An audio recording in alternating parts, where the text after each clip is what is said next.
Hello and welcome to a fresh episode of Political Adda. Thank you for joining us. Today, we will be talking about the Panchayat elections in West Bengal, where the Trinamool Congress has been dominating. The counting has begun since yesterday. The Gram Panchayat election results are out. Counting still continues for the Zilla Parishads and the Panchayat Samitis. But in all these three tiers of the local body, the rural body, the Trinamool Congress is in a massive lead, a very comfortable position where the BJP is a distant second, and some relief for the left and the Congress, who from zero have managed to gain ground. And this we say in comparison to the 2021 Legislative Assembly. Joining me for this session, we have with us our political editor, DK Singh, and we have our political analyst and an author, Snigdhendu Bhattachya, who very closely follows the politics in West Bengal, and he's clued in with what's happening on ground and will help us to analyze these results and their impact on the 2024 Lok Sabha elections, because West Bengal, of course, sends the third largest number of MPs to the parliament, and it's a very close battle between the TMC and the BJP here. And if at all, will there be a role for the left and the Congress? That's what we will discuss. So I'll just begin with the results so far that we have got. In comparison to the 2018 Gram Panchayat results, where the Trinamool Congress had won around 38,000 plus seats. Of course, that time the seat numbers were around 48,000 in total. That has increased to 63.223 seats now currently. So there has been a sizable increase in the Gram Panchayat seats. Currently, the Trinamool Congress has won 41,000 plus Gram Panchayats. BJP is at the second position with 9,368 seats. And then we have the left with 2,949 seats and the Congress with 2,542 seats. Panchayat Samiti and Zilla Parishad counting is still on, but even in there, the Trinamool Congress currently is at 5,432 Panchayat Samitis, while the BJP is a distant second with 601 seats in the Panchayat Samitis. If we talk about the Zilla Parishads, TMC is at 563 currently with counting underway, while the BJP has managed to win only 24 Zilla Parishads with the CPIM 5 and the Congress 8. So if we talk about the 2018 results, Trinamool Congress had got a 72% vote share in the Gram Panchayats, while the BJP had managed 13%. And of course, right after that, we had the 2019 Lok Sabha elections, and that's when the BJP did very well. And from 2 MPs, they shot up to 18 MPs in the state, which became a big concern for the Trinamool Congress. But coming to you, Snigdhendu, how do you see these numbers? You've been, I'm sure, tracking it very closely since yesterday as the numbers started coming in. But also, something that I would like to ask you is, with the opposition crying foul about widespread rigging, violence, their polling agents not being able to sit inside the booths, counting agents not being allowed by the ruling party, all these allegations and counter allegations that are being seen, can these numbers be taken in face value, or do we have to keep the violence and the vote rigging in mind while seeing these numbers? No, you have to take the violence and other irregularities that usually happen, because it's not like Lok Sabha and Vidhan Sabha elections are held in a much watertight way. In the Panchayat election, the scope for manipulation is greater. So we have to take that into account, and despite that, BJP's performance is not satisfactory. It cannot be called to be satisfactory. Yes, in 2018, they won only 12% of the seats, and yet emerged the principal challenger. But if we consider how they won 18 of 42 Lok Sabha seats in 2019, and 1/4 of total assembly seats in 2021, then they have managed around 18% seats only in this election.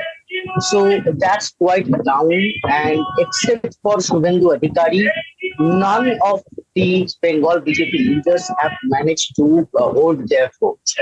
So this is one aspect of it. The other aspect, what is the most interesting aspect of this election is the though negligible, but significant rise of the left and the Congress. Because they drew a blank in 2021, they won 0 seats, and the cumulative vote share was less than 10%. And this time, though their cumulative seat share is over 10%, this is higher than even 2018, and this is far better compared to 2021. What is most worrying would be is for TMC is that the lion's share of the left and the Congress seats came from the Muslim majority districts of Malda and Murshidabad.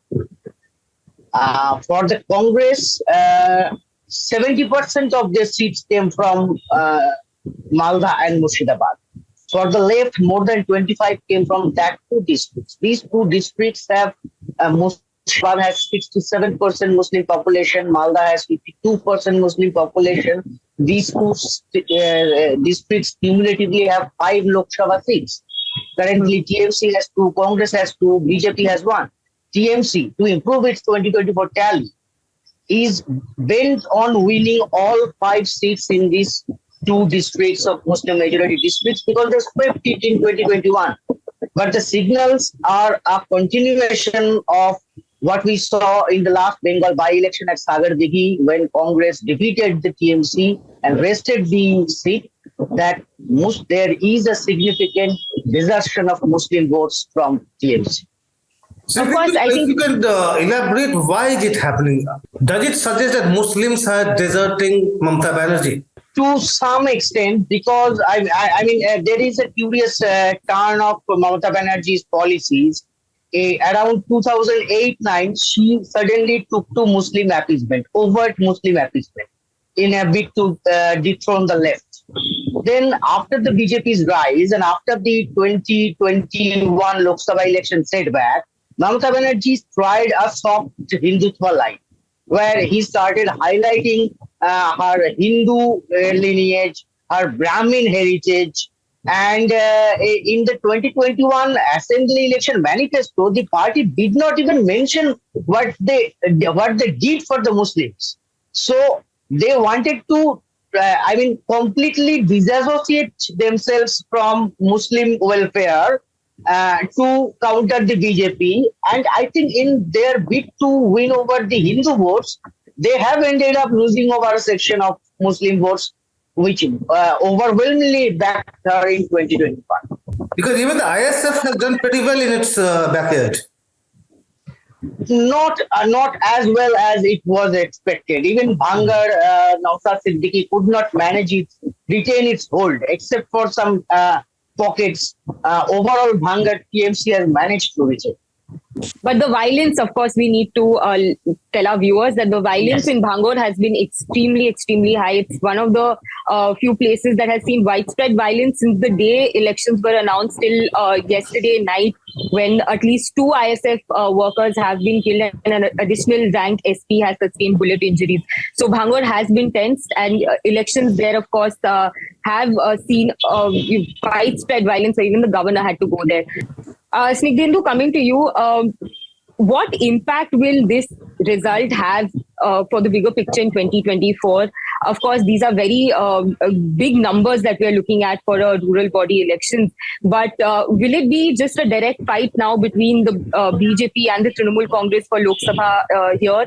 Or will the Congress and the left also have a role to play in the 2024 elections from the state?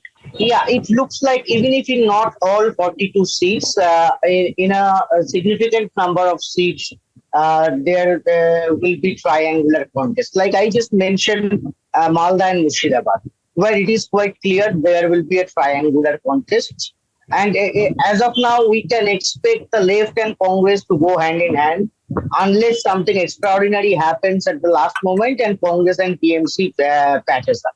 In that case, left will walk out of the alliance with Congress. But most likely TMC will go it alone. And Mamata Banerjee would not like to give Adhir Chaudhary the Baharampur seat.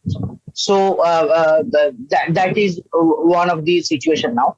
from the other end, the left's rise, I won't say rise, but a significant improvement of its tally in the districts of Nadia, Paschim Bardhaman, Purva Bardhaman, and Hooghly, they will be a cause of concern for the BJP. Even though, in Nadia, left has managed to get more than 10% of the seats.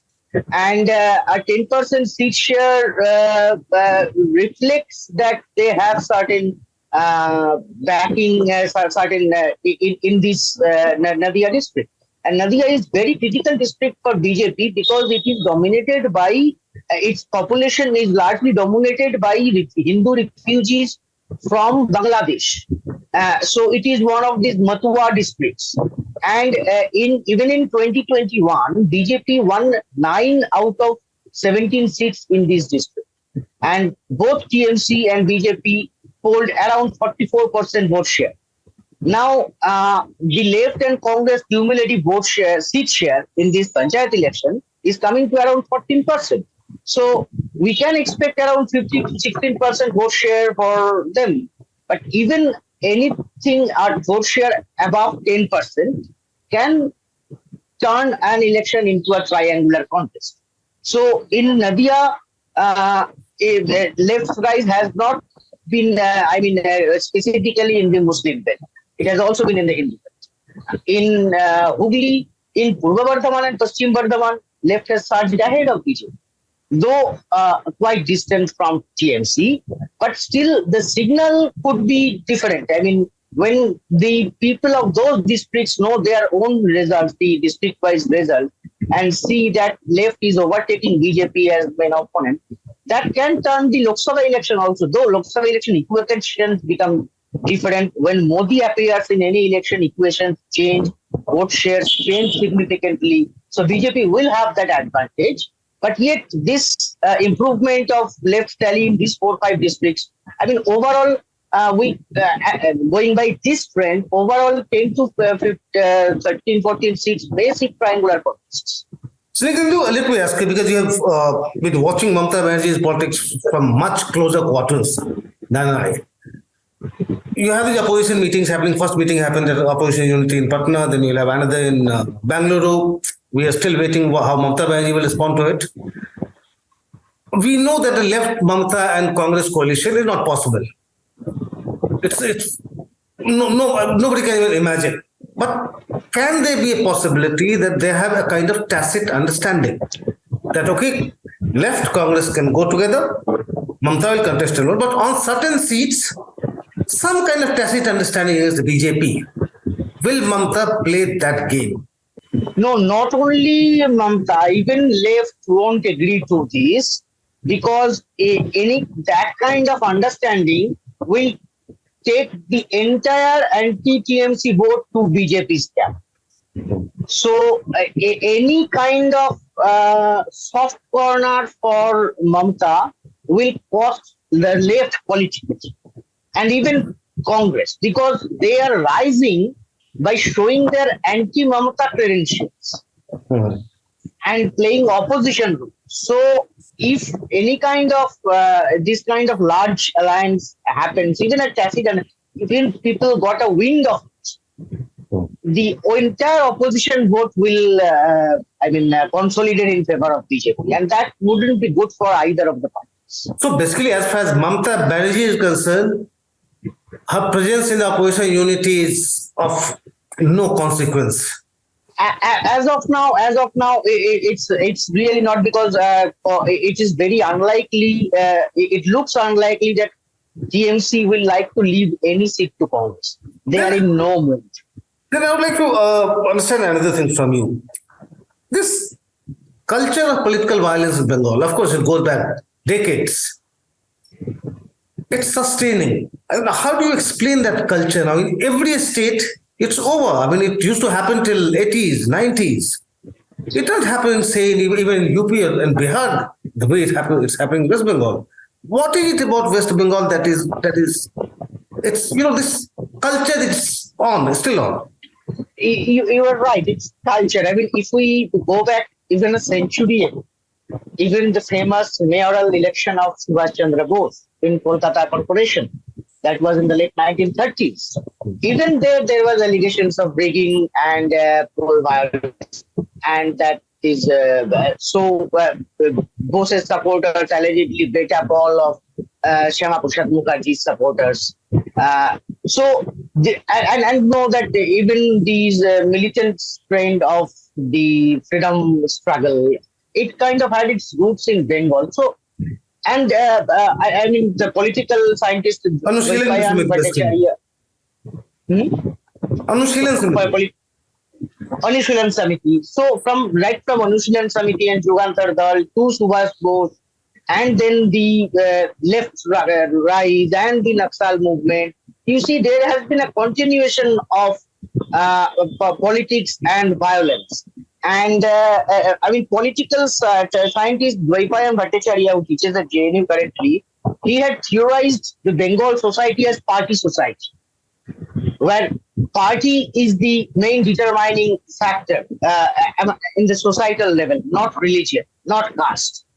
So we see very less of caste violence in West Bengal, not overtly. Communal violence is a recent, trend after the surge of BJP. I mean, after partition, communal violence was mostly absent from Bengal politics. And it came back only around 2013, 14, not even 2016, 17. So this violence has remained limited to politics because politics has remained the determining social factor in this state. It culturally somehow politics has remained the most influential part of culture. And I think this is why, every society has violence and the violence gets released in one way or the other. So, and it's the dominant influence of the society that determines where violence is going to be directed. I mean, just like violence against women is directed all across society. Because that is one dominant factor. But then caste, religion, politics, these issues keep changing from society to society. Here, I think it's a case of this societal culture, and therefore there needs to be some proper planning how this can be. How this can be prevented from claiming for more lives. I mean, when we know that violence is going to happen, when we know that there is no way that we can hope an election will go without violence. So we need to think of, as a society and as journalists, as political theorists, as politicians, how to prevent it. Is the ruling party always the main perpetrator? It's not always. It's not. Even if we look at the pattern of violence in this election and the number of people that got killed, the majority of them of the victims belong to the TMC. And even in the left regime, there were phases when left leaders were, around 1998 and 2001, there was a 3-year violent phase. That time also, the left did bore the brunt of violence. And again, then when there was this Maoist movement in around 2008, 2011 in the western part of the state, it was the ruling party which was the main victim. So, of course, largely the ruling party is the main perpetrator. It is through violence that they maintain control over the political status quo. But at the same time, whenever there is a wind of change or opposition parties get to sense public resentment in the ruling party, then they come up with their violent modes of action. And this has What has happened this time? Which party has... This time it looked like a both side violence. TMC, of course, TMC people unleashed violence in the majority of the area. But in pockets where the left or the BJP were strong or the ISF were strong, they also hit back. In many cases, I remember that video went viral in Kaksa area in East Bardhaman district. A group of bikers came to rig vote in a booth, and the local people gathered and chased them, and then they got hold of one of the men, and they tied him to a pole and beat him on black and blue. So these kind of things also happened. So there were we can call it public resistance, we can call it retaliation by opposition parties, but this happened. And this doesn't, I mean, this was absent in 2018. 2018 Panchayat election was a fully one-side TMC violence. They streamrolled over everything. But this time, this was not so. Yeah, all the three parties, we've seen violence between ISF and TMC. We've seen violence between TMC and Congress, TMC and Left, TMC and BJP. So the opposition parties have also retaliated in places. Of course, Dinhata saw widespread violence where the Union Minister of Home, Junior Minister Nishit Pramani comes from. So there was widespread violence in Dinhata. We saw polling booths being set ablaze. But again, covering elections from West Bengal, violence is synonymous with every election, be it a rural body election, a civic election, a Lok Sabha election, or a legislative assembly election. All the different kinds of elections that we witness here, there is violence involved in all. Seriously, just talking about Nishit Pramanik, you just referred to him. I understand BJP has done badly in his area. Is that true? Yes. So a lot of MP areas are a cause of concern for the BJP, be it Nishit Pramanik's Kuchbihar district. Matua vote share has seen a significant backing for the Trinamool Congress. Of course, Union Minister Shantanu Thakur comes from the Matua community, a very significant vote share of the Matuas here in West Bengal for the Lok Sabha elections. And that area, of course, Trinamool Congress has come out with more seats than the BJP. In Nadia, of course, we have another BJP MP, Jagannath Sarkar, but again, Left has made inroads there. So these seats from where the BJP MPs are coming, and of course, we know that before elections, the party central leadership had asked all the MPs to make sure that they strengthen their booths. The focus on booths was extremely high for the BJP because they know that's a weak side of theirs. Even during the 2021 assembly elections, the booths were a major concern because the number of booths that the Trinamool Congress has is much higher than that of the BJP. Organizationally, that was a weak point that they were asked to work on, but somehow that hasn't translated into vote share here this time. But of course, we'll have to see the overall picture once the Zilla Parishad and the Panchayat Samiti results are also out, and we can like tally it with the previous year's elections. But of course, it's a very, very uphill task for the BJP here on because even if their seats have increased, their vote share in the Panchayat elections have fallen, and it's been a steady decline since 2021. They, of course, became the principal opposition party in West Bengal. There is no doubt about that. They have the numbers. But their vote shares have decreased in the civic polls. Their vote shares have decreased in the rural elections. And the areas of North Bengal, which is known as a BJP stronghold, a very big concern for the Trinamool Congress. They've been trying to make inroads in North Bengal. And the Panchayat results are showing that the Trinamool Congress has been successful to a certain extent. The tribal belts, again, a BJP stronghold. We see the Jungle Mahal area, Bakura, Purulia. These were BJP strongholds. The scheduled tribes had supported the BJP during the 2019 Lok Sabha elections, which helped them win 18 seats from the state and a significant vote share there. That also has gone to the Trinamool Congress. But of course, I have to mention that areas like Malda, which even Snigdhendu was saying, Muslim-dominated area, there's a sitting minister from there, from the Trinamool Congress, who's lost from her, the booth has been lost to the Congress over there. So a sitting minister losing a booth to a Congress party there also says that the opposition is not dead in West Bengal. The left and the Congress still have certain pockets where they're strong and they can be a principal challenger to the Trinamool Congress, because in these areas, BJP is absent because of the high number of minorities in that area. So very interesting times, of course, coming up in West Bengal politics, even though Trinamool, I just wanted to know, Sreyashi talked about it, you spoke about it earlier. When it comes to Matuas, now they've formed a significant chunk of support base for the BJP in the last Lok Sabha election. Now you see these signs of Matua's getting disillusioned. Is it because CAA rules have not been notified what they were expecting? Yeah. Of course, a section of Matuas are disillusioned with the delay in framing CAA rules, and they have also started realizing that it won't be easy for BJP to bring in push through CAA because of the implications in Northeast.